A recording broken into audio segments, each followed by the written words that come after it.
আমি তোমাদের প্রথম থেকে শোনাচ্ছি, একটু মন দিয়ে শুনবে। শ্রীমতী অর্থাৎ সংস্কৃত গদ্য, তৃতীয় সেমিস্টারে তোমাদের এই অংশটা আছে। একদম প্রথম পাঠ আজকে এখন শোনাবো তোমাদের প্রারম্ভিক অংশ অর্থাৎ প্রথম পর্ব। মূল পাঠে আসি। বুদ্ধ ভগবান রাজগৃহম উপনিষৃত্য বিহরতি বেণুবনে কলকন্দক নিবাপে।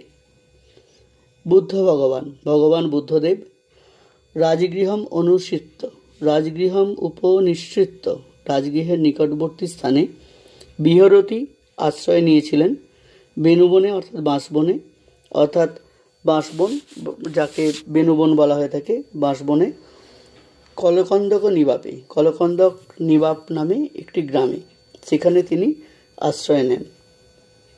রাজগৃহে নগরে রাজা বিম্বিসার রাজ্যম একম পুত্রকম ইব পালয়তি। রাজগৃহ নগরী